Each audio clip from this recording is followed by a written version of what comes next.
Hi everyone.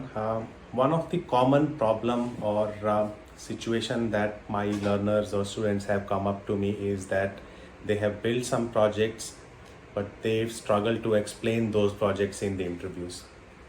Or how do they use some of my projects in their day-to-day job, and then how do they use them in their resume and explain them in the interviews. So here is a bit of strategy that I usually adopt, or what I tell them. Maybe you can take few points from this. Just focus on all these points together, not just one or two. So I'm a big follower of the stand-up scene in the Indian comedy. So what stand-up comedians do is that they usually how they write jokes that actually perform well on the stage is that they have a bit of setup. So they will start with a scenario as to what the setup is. They call it premise or a premise for a joke. Then there would be some sort of assumptions that they will make, and then there would be the punchline at the end of it.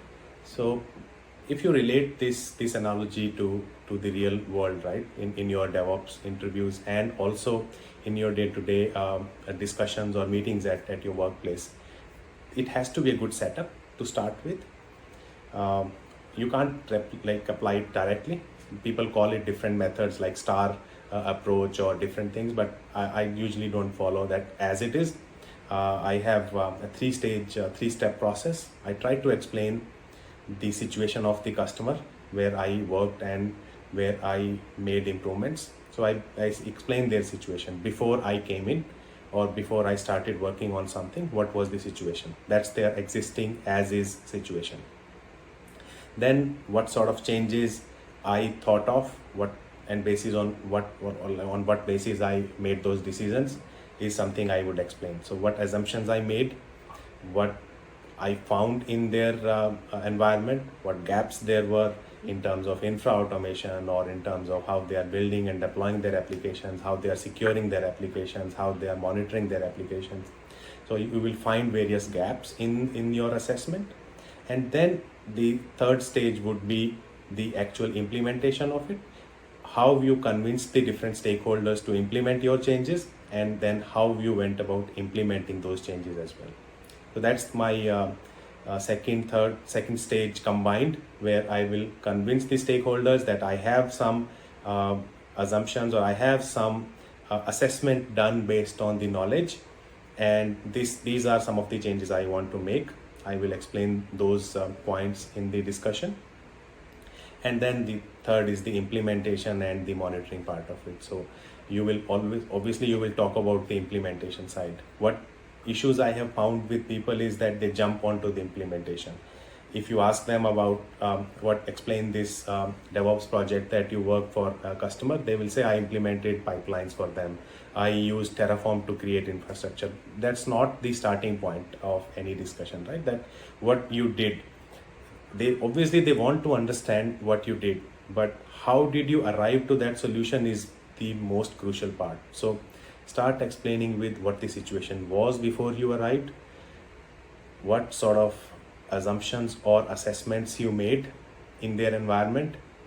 Sometimes these are assumptions because you really don't know where you will take based on your output. So call it assumptions or call it assessment, what assessment you made and how you implemented those changes, how you make sure in all your projects you have an outcome in terms of not necessarily it has to be a numeric outcome, but it could be a generalized outcome as well, that you improve the security posture of the product. But if you have some numbers, it is good that you improve the build automation or build time by this much duration, or you shorten the cycle to deploy to a shorter duration, something like that. So make sure you have some output after this, after your implementation, which more or like is something that the interviewer, they want to hear about it, they want to learn about it. So make sure you pass on these 3 points. So just practice this. Like an interview is more or less a stage performance for an hour, maybe 3 rounds of such performance. But how you practice is that whether you call it a star process, the situation, the tasks, and what sort of actions you took and the results. But you can always explain it, what the situation was, what assumptions and assessments you made, how you convinced your stakeholders to implement those, and what were the outcomes in the implementation process. You can always bring some challenges in this entire process that will give you few extra points. If you jump to a solution, then the interviewer thinks that you were given a task to do something. It wasn't well planned by you yourself, and it was probably a team lead decision, or it was an architect decision to do that. But if you talk about these points, that you did some assessment based on certain factors, you implemented this project, that will give you those extra points. So that's how obviously you want to explain multiple projects. Then you can apply the same strategy on all of your projects.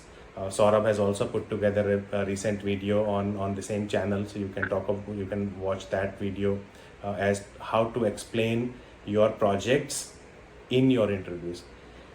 And obviously, last point that I wanted to talk: do not have very simple and basic projects.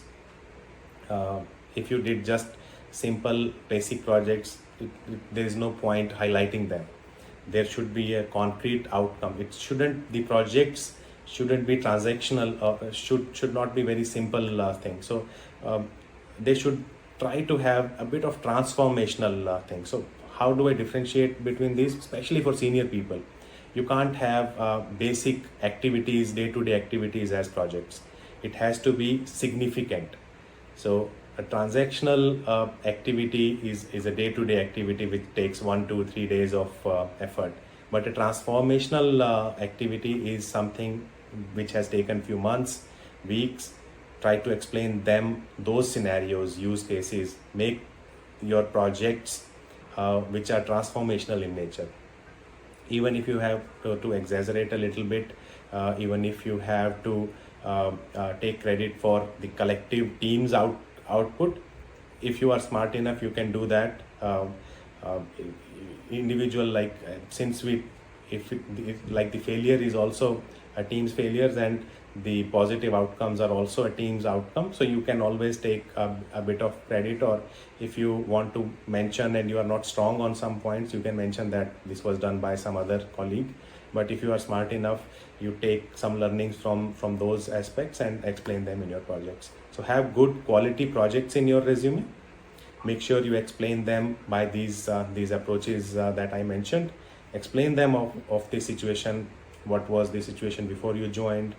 What actions, what assessments you did, what actions you have taken, what challenges you faced, and what was the outcome from that.